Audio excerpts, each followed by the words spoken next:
Hi guys, Paul from PABrewNews. Got a beer here from Firestone Walker. Haven't done a Firestone Walker beer in quite a long time. 2020 vintage, the 24th anniversary limited edition release of the, of course, 24th anniversary ale, of course. Established in 1996.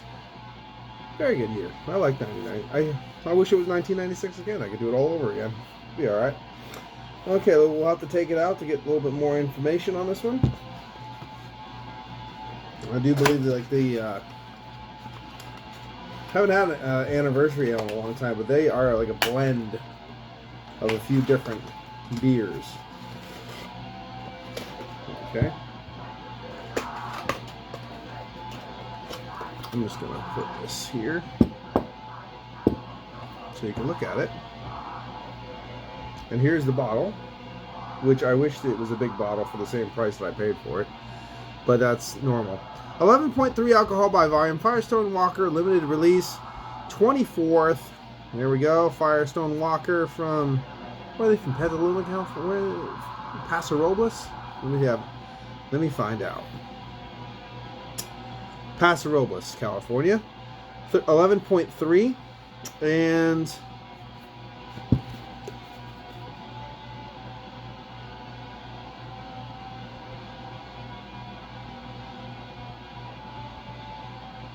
it just says several barrel-aged component ales. So,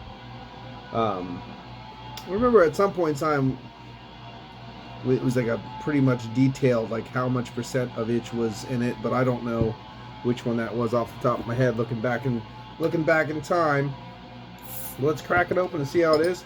Bought another bottle, of course, that I'm going to put in the dungeon. Label out, folks. Darker than I thought it would be. All automatically darker than I thought it would be.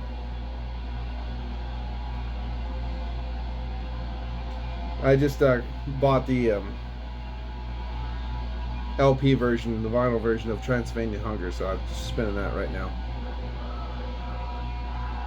That is dark, way darker than some of the other ones I've had before. Really dark. Okay, up to light. Wow, okay, this is like damn near stout level. Pretty damn black. It's more like really dark muted brown, but there's no real light coming through this at all. Way darker than I expected already. So I guess we'll get some aroma on this one. Cheers. This smells just like basically Parabola. Just coming right off the top of the nose.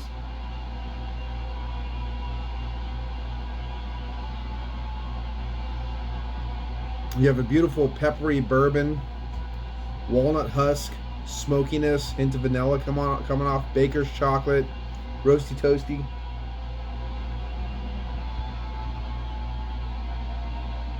Burnt caramels, burnt sugars, I mean.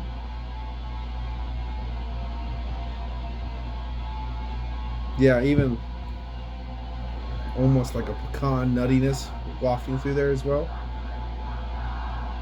It smells like a really well done imperial stout.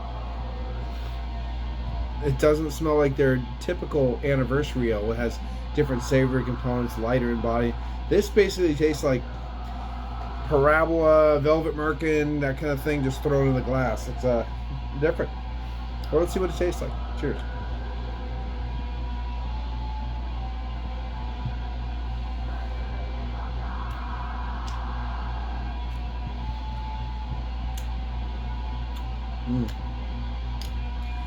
Nice, right in the back. Real nice chocolate, mixing with a nice earthy pepperiness. Roasty toasty.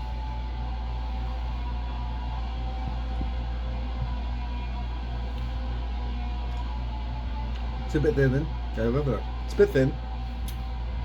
Overall, medium side of a medium body. A lot of chocolate going on in this thing. A lot of chocolate. Caramel, peppery bourbon. A little bit thin on the front, but some big, nice chocolate components. Roasty, toasty, earthy, peppery components in the back of the palate. First, you get waft of that caramel, peppery bourbon. Then it goes into like a little bit more slight minerality, hint of that little bit of caramel sweetness, kind of residual burnt sugars, and then it kind of comes back in with a big whomp of those chocolates, roasty toasty, minerality, a little bit of that earthy pepperiness in the back. It's like, huh? Oh, there you go.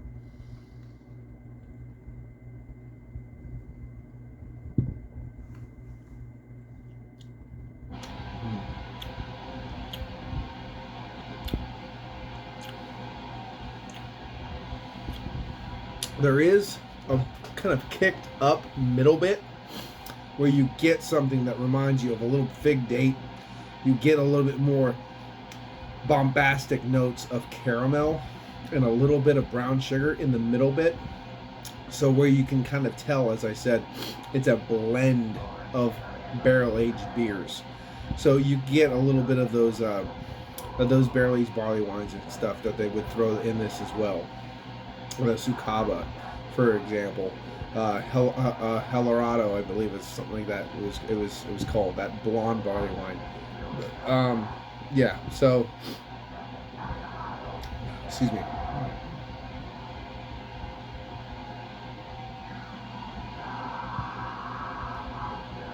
Yeah.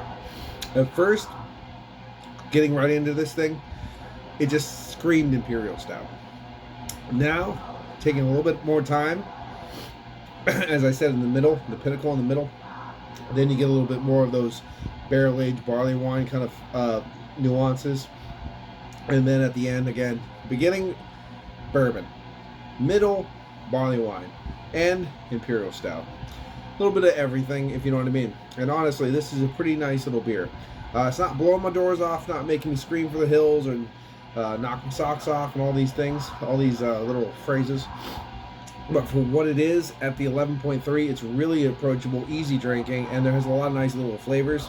And I'd like to see what this tastes like in a few years. So, $11.99 a bottle. And again, if it was $11.99 for a old school bomber, I'd be a lot happier than the size that it is now. But it was more expensive back then when it was a bomber as well. So, I guess Gilly can't complain.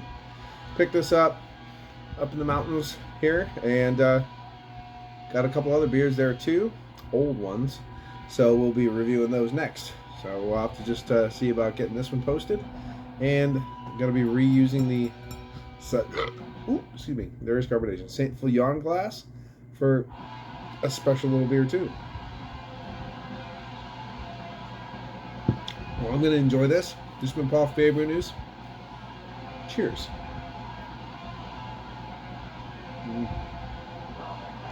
Very nice. Bye-bye. Watch that finger.